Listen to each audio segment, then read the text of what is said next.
अब मैं जो कॉन्सेप्ट आपको बता रहा हूं ना, इस कॉन्सेप्ट एकदम बेसिक, एकदम 19-20 का फर्क है, लेकिन 19-20 नहीं, 19-20 लाख का रिजल्ट में फर्क हो जाएगा अगर इसको ऑब्जर्व कर लिए। ध्यान से देखो तुम यहां से यहां तक में, तो तुमको एक चीज नोटिस होगा कि ये जो फॉल आया ये एक अनयूजुअल फॉल था, यानी कि मार्केट जब चढ़ा इतना तो ऑब्वियस सा बात है मार्केट को रिट्रेस करना चाहिए रिवर्स में। अब तुमको नहीं पता है कि अगला ट्रेड कहां बनेगा, तो तुम कैसे पता करोगे? एक चीज नोटिस करो शार्पली, आंखों के सामने है सब कुछ पर तुमको दिख नहीं रहा है। अगर तुम ध्यान से देखोगे तब तुमको दिखेगा। तुमको सिर्फ यही वो जगह दिखेगा जहां पे मार्केट ने 3 कैंडल होल्ड करा और एक छोटा सा ग्रीन कैंडल भी बनाया। अगर तुम देखोगे तो तुमको वो हॉल्ट मिल जाएगा जहां पे मार्केट ने रुका।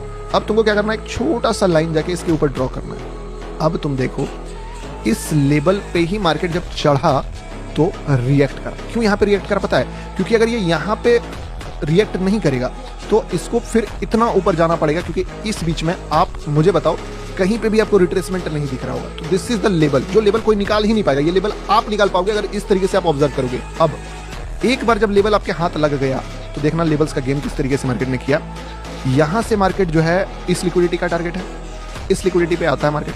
तो जब यहां पे एक लिक्विडिटी में एंटर करने के बाद जो अगला टारगेट हुआ वो लिक्विडिटी का हुआ, तो ऑब्वियस सा बात है अगर यहां पे बायर बैठा हुआ है तो उस बायर का टारगेट क्या होने वाला है? सेम लिक्विडिटी का। लेकिन द थिंग इज कि अब चीजें थोड़ी सी मॉडिफाई हो गई है। मॉडिफाई क्या हुआ कि पिछली बार लिक्विडिटी यहां पे था बट अब लिक्विडिटी यहां पे है। इस लाइन को थोड़ा सा लंबा लेके जाओ और नोटिस करोगे आप कि इसका हाई इस कैंडल ने ब्रेक किया, यानी कि प्रॉपर वे में यहां पे क्या हुआ कि बायर ने एग्जिट मार दिया।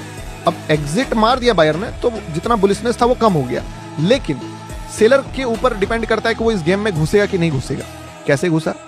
जैसे ही यहां पे वापस से नेगेटिविटी आया, ग्रीन कैंडल का बॉडी को ब्रेक करता है मार्केट। ध्यान से देखिएगा, मार्केट यहां से आप बोलिए कि फॉल करना स्टार्ट करता है। ठीक है, अब जो टारगेट होने वाला है वो टारगेट क्या होने वाला है? अब इसका जो लेवल है ये बनने वाला है इसका रिएक्शन मोड। ठीक है, यहां से लेके यहां तक में कितना टारगेट मिल गया मार्केट को? ऑलमोस्ट 300 पिप्स का। अब यहां पे भी क्या हुआ होगा, यहां पे अगेन जो है सेलर को ढंग का प्रॉफिट हो रहा होगा और बहुत सारे सेलर यहां पे निकल गए होंगे, जिसके कारण जो मार्केट है यहाँ पे वापस से लड़खड़ाना स्टार्ट हो गया इस लेवल के बाद और अभी फिर से फाइट करना स्टार्ट हो गया। अब market already liquidity to liquidity के गेम में 1 टाइम 2 टाइम 3 टाइम मूव कर चुका है, शायद 4 टाइम भी मूव ना करे और इस बार मार्केट जो है शायद ऑपरेटर का टारगेट दिखा दे। ठीक है, अब ऑपरेटर का टारगेट अगर दिखाएगा तो वो क्या होगा? वो होगा अगला लिक्विडिटी, और अगला लिक्विडिटी अगर हम लोग ढूंढे तो वो कहां पे है? तो इट विल बी दिस।